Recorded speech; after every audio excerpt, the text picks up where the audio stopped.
Have you ever walked past a street musician without a second glance? In today's story, we'll explore how a single moment of recognition can transform a life and reveal profound truths about art, value, and human connection in our society. By the end of this narrative, you'll question not just how we assign worth to creative expression, but also what truly matters in our achievement-driven world. The morning air crackled with autumn's first chill as Marcus Porter positioned his weather guitar case at the entrance to Westlake Station. He'd claimed this spot every Tuesday for 3 years, yet remained virtually invisible to the thousands rushing past. The ritual was always the same. Set up by 7:30 a.m., play until his fingers numbed or the afternoon crowds thinned, whichever came first. Marcus wasn't always a street performer. 10 years earlier, he'd taught music theory at a small college until budget cuts eliminated his department. What began as a temporary means to supplement unemployment became his primary income when job applications went unanswered and savings evaporated. First song's always the hardest, Marcus whispered to himself, flexing his arthritic fingers. At 53, each winter may play more painful, but he couldn't imagine life without music. He launched into an original composition, something melancholic yet hopeful that captured his journey. The morning commuters streamed past like water around a stone. A few dropped coins without breaking stride. Most maintained the practiced urban gaze that looked through street performers rather than at them. Marcus had grown accustomed to this particular kind of loneliness, performing his heart out in public while remaining fundamentally unseen. Across the plaza, Eliza Chin sipped her coffee, watching Marcus with quiet interest. A community organizer who worked with displaced artists she'd noticed him months ago. Today she approached, dropping a $5 bill in his case. "That was beautiful," she said. "Did you write yourself?" The simple recognition startled Marcus. "Yes, thank you. I call it Wayward Autumn. I've been listening to you play for weeks. You deserve a bigger audience." Marcus smiled sadly. "Once upon a time, maybe. These days, I'm just grateful anyone stops at all." Eliza lingered. "Have you thought about recording? There's a community studio that offers." "I've recorded plenty," Marcus interrupted gently. 3 albums, actually, back when people bought CDs. Can't afford studio time now." Before Eliza could respond, her phone buzzed with a meeting reminder. She promised to return tomorrow, leaving Marcus to his playing in the indifferent crowd. By midday, the sun had broken through the clouds, warming the plaza. Marcus's case held barely $30, not enough for groceries and the electric bill he'd been putting off. Still, he played with the same passion as when he performed in proper venues years ago. During a pause between songs, Marcus noticed an unshaven man in a faded hoodie watching him intently from a nearby bench. Nothing unusual there. The plaza attracted all types. But unlike the typical onlooker, this man's focus seemed analytical, engaged. When their eyes met, the stranger nodded appreciatively rather than looking away. The afternoon wore on. Marcus's fingers grew stiff, his voice hoarse. The stranger remained, occasionally typing on his phone. When Marcus finally packed up at 4 o'clock, the man approached.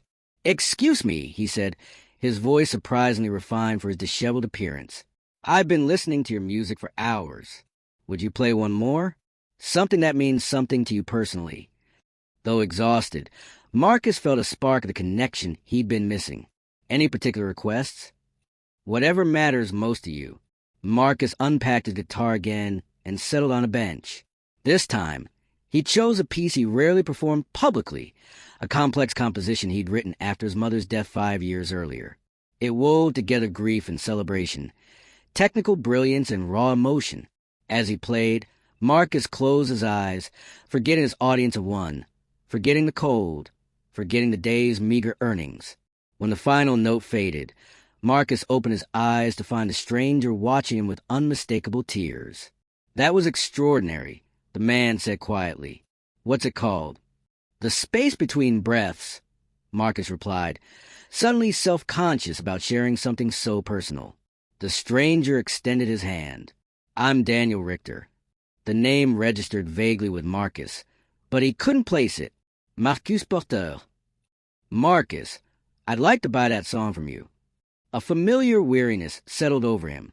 Occasionally, well-meaning listeners offered to help with connections that never materialized or opportunities that required money he didn't have. "It's already recorded on my second album," Marcus explained. "You can find it online if you're interested." "You misunderstand," Daniel said, pulling out his phone. "I want to purchase the rights to that specific composition. For $1 million. Marcus laughed reflexively. "Right, and I'm secretly Beethoven." But Daniel wasn't smiling. "I'm entirely serious. I'm the founder of Horizon Technologies. Look me up." Marcus's hands trembled as he took Daniel's offered phone. The Wikipedia page confirmed it. Daniel Richter, founder of a major AI company worth billions, known for his eccentric behavior and unconventional philanthropy. Recent photos showed him clean-shaven in expensive suits, but the eyes were unmistakable. "Why would you?" Marcus couldn't finish the question. "Because what you just played moved me more than anything I've heard in years," Daniel said simply. "And because true artistry should be valued. But $1 million? That's a fair price for something priceless," Daniel interrupted. "Money is just a construct, Marcus. What you create is real." As the evening shadows lengthened across the plaza, Marcus struggled to comprehend how his life might change in this single, surreal moment. He thought of his damp apartment with the leaking ceiling, the medical treatments he'd postponed, the instrument repairs he couldn't afford. He thought of Eliza in her community studio, and all the music still inside him waiting to be recorded. Daniel watched the emotions play across Marcus's face. "Take the night to think about it. I'll have papers drawn up. Meet me here tomorrow, same time."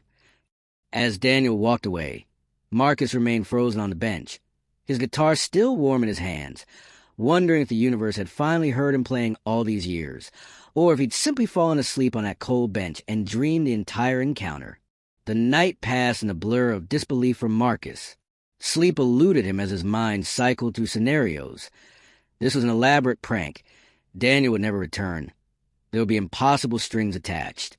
By morning, Marcus had convinced himself it had been a cruel joke. Nevertheless, he arrived at his usual spot early, fingers stiff with anxiety rather than cold. Every approaching figure made his heart leap, only to sink again when it wasn't Daniel. By midday, his hope began to wither. "You came back," said Eliza, approaching with 2 coffees. "I brought this for you. You seemed like you could use it yesterday." Marcus accepted the coffee gratefully. "Something strange happened after you left." As he recounted the encounter with Daniel, Eliza's expression shifted from curiosity to concern. "Marcus, be careful," she warned. "Rich people sometimes play games with artists. They don't always understand what it means to create from necessity rather than hobby." "I know it sounds crazy," Marcus admitted, but he seemed genuine. Daniel Richter, Eliza mused. The tech billionaire who disappeared from public view last year? There were rumors about a breakdown after his wife died. This detail resonated with Marcus. Perhaps that explained Daniel's emotional response to a composition about grief. Before he could respond, a sleek black car pulled up at the plaza's edge. Daniel emerged, now clean-shaven and dressed in an understated but clearly expensive suit. Beside him walked a woman, carrying a leather portfolio. "Marcus," Daniel called, approaching with an extended hand. "I was afraid you might not come." "I'm always here on Tuesdays," Marcus replied, suddenly self-conscious of his worn clothes. Daniel gestured to his companion. "This is Maya Patel, my attorney. She's prepared the paperwork." Maya nodded professionally. Mr. Richter explained the unusual nature of this arrangement. "I've structured it as straightforward as possible." The 3 sat at a nearby table as Maya opened her portfolio.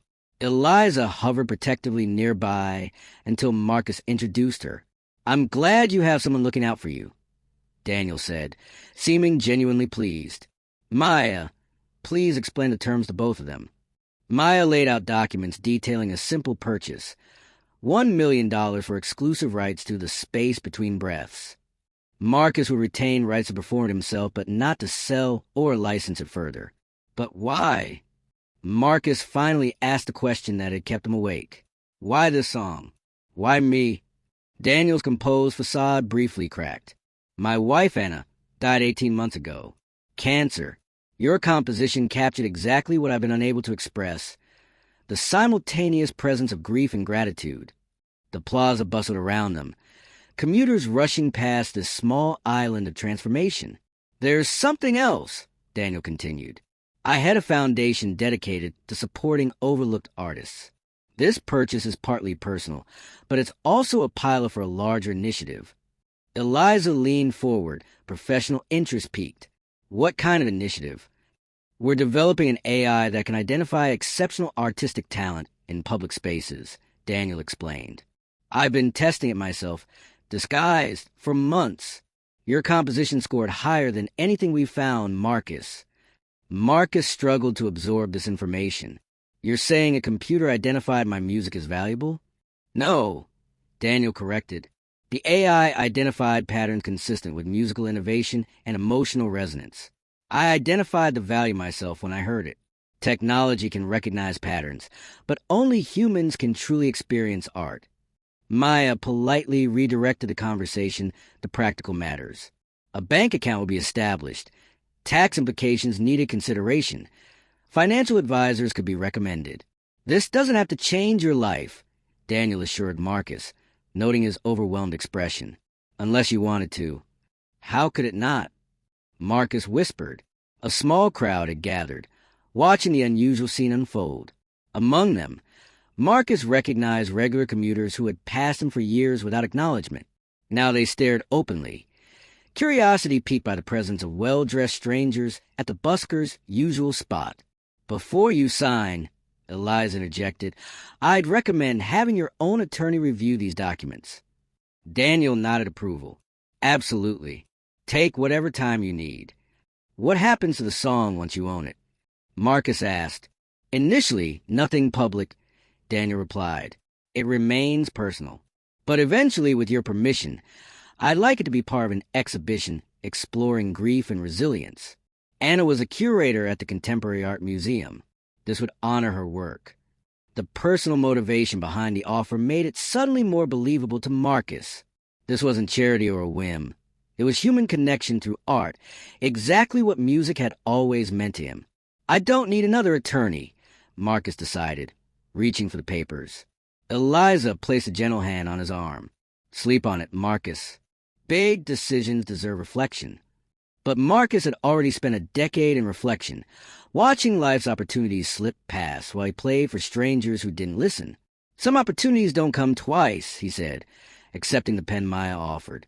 As Marcus signed, a street photographer captured the moment, an image that would later spread across social media with speculation about the well-dressed man seemingly conducting business with street musician. With the paperwork complete, Maya excused herself to file the documents. Daniel remained, something unresolved in his expression. There's one more thing, he said carefully. Would you play it again? One last time before it's no longer just yours. Marcus nodded, reaching for his guitar. This time, a small crowd gathered, curious onlookers drawn by the unusual scene. As Marcus played, something shifted in the atmosphere. People slowed their pace, then stopped completely. Phones remained in pockets. For 5 minutes, in the center of the busy city, time suspended as strangers shared an unexpected moment of beauty. When the final note faded, the silence held for one reverent breath before applause broke out. Someone called for another song. Others dropped bills in Marcus's case without being asked. That, Daniel said quietly, is the real transaction here. Not between you and me, but between your art and everyone it touches. As the crowd dispersed, Marcus noticed tears on several faces, including Daniel's. The billionaire quickly composed himself, extending his hand one final time. Thank you, Daniel said simply. For the song? Marcus asked. For reminding me why art matters, Daniel replied. Money creates the illusion of value, but moments like this reveal what's actually. As Daniel walked away, Eliza settled beside Marcus on the bench. Are you okay? Marcus stared at the signed contract. I'm not sure what I am right now. You're still you, she replied, just with different possibilities. Marcus nodded slowly, wondering if that was true. The money would change his material circumstances, but could he remain the same person who had poured his struggles into music for all these years? Would comfort dull his creative edge? What will you do first? Eliza asked. Marcus looked at his guitar, the faithful companion through his hardest years. Get her properly restored. She deserves it. Then he smiled shakily. And maybe find a place where the ceiling doesn't leak. As evening approached, Marcus continued playing, but something had fundamentally changed. People who had passed him for years now stopped to listen, as if Daniel's validation had suddenly made his music audible. Some even requested songs, treating him like a legitimate performer rather than background noise. By sunset, Marcus's case contained more money than he typically earned in a week. But more valuable were the connections, business cards from venue owners, an invitation to play at a gallery opening, listeners asking where they could find his recordings. When Marcus finally packed up, the plaza felt different.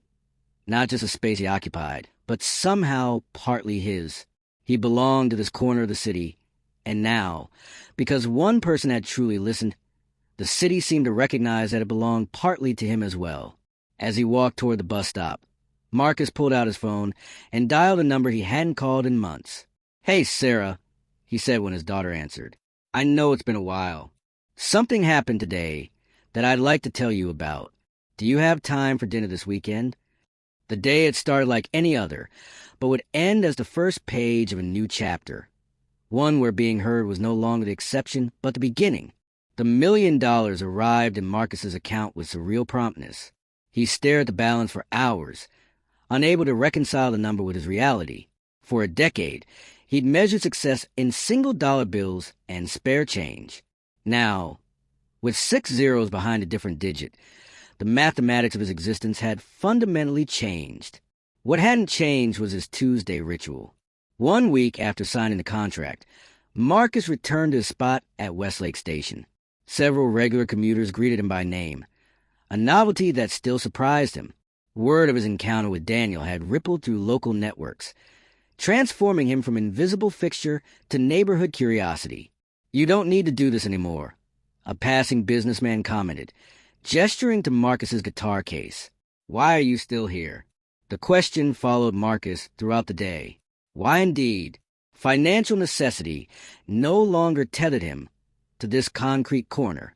Yet something deeper had always drawn him here, a conviction that music belonged in public spaces, that art should exist where people live their everyday lives, not just in venues that required tickets and proper attire.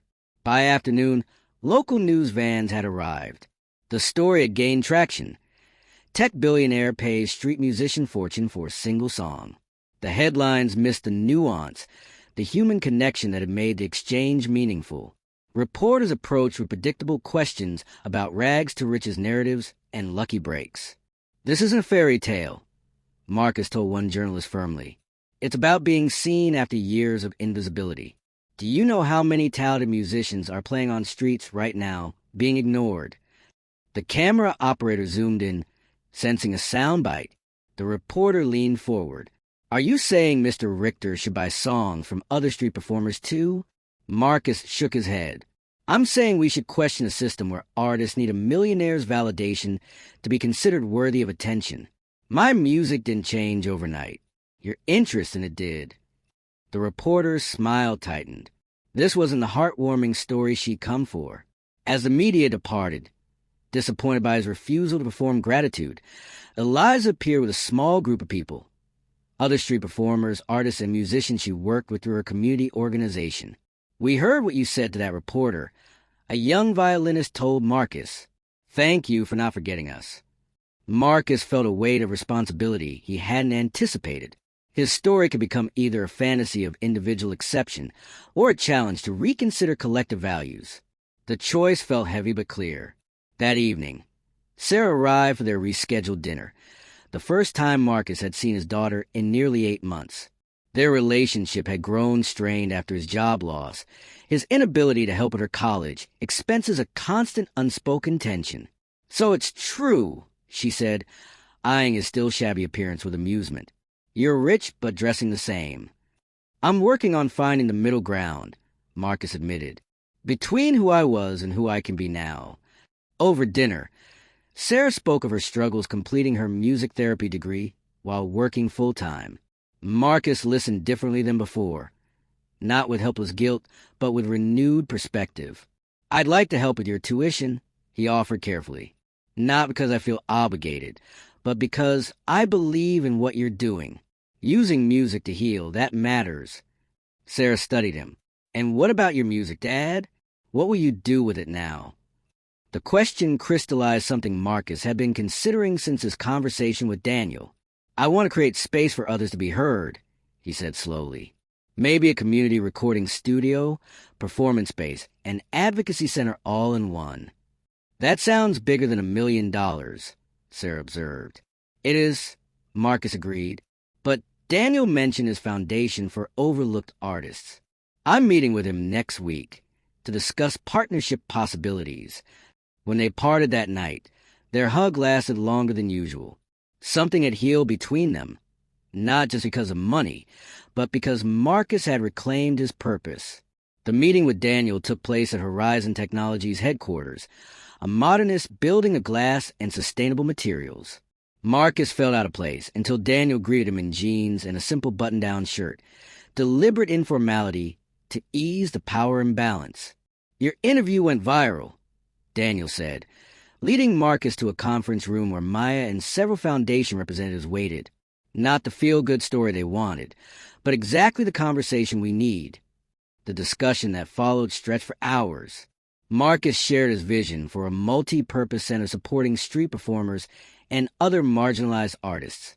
Daniel's team outlined how their AI identification system could help locate overlooked talent across the city. "Technology can amplify human connection, not replace it," Daniel explained. "The AI simply helps us find people we should be listening to already." By meeting's end, they had sketched a framework for the Urban Artists Collective, a foundation that will provide recording facilities, performance spaces, legal support, and small stipends to artists working outside traditional institutions. Marcus would direct it, with funding from Daniel's foundation and other sources to ensure sustainability. "This isn't charity," Daniel emphasized as they finalized details. "It's investment in cultural infrastructure we're all poor without." 3 months later, Marcus stood before a small crowd at the opening of the collective's first location, a renovated warehouse in a neighborhood that developers had begun eyeing for luxury condominiums. The building's purchase had protected not just the space, but the surrounding block from immediate gentrification. Art has always existed at society's margins, Marcus told the gathered artists, community members, and reporters. Not because it belongs there, but because that's where truth often emerges first. Our job isn't just to move artists to the center. It's to question why we have margins at all. In the front row, Sarah beamed alongside Eliza, who had joined Collective as community liaison. Behind them stood Daniel, deliberately positioned away from cameras to keep focus on the artists themselves. After the speeches, as guests explored the facilities, Daniel approached Marcus. "Anna would have loved this," he said quietly. "She always said art should be a conversation, not a transaction." Marcus nodded. "The song I wrote, the one you bought, I'd like to play it at the memorial exhibition for her, if that offer still stands." "It does," Daniel confirmed. "Though technically, I should be asking your permission now." They shared a knowing smile at this reversal. As evening fell, the warehouse transformed into a performance space. One by one, artists who had been playing on streets, in subway stations, and at park corners took the stage, not as supplicant for attention, but as cultural contributors worthy of focused listening. Marcus watched from the sidelines, still processing his journey from invisibility to influence. The $1 million had opened doors, but money alone couldn't create what was unfolding here. A community recognizing its own value, artists supporting each other's growth, audiences learning to listen differently.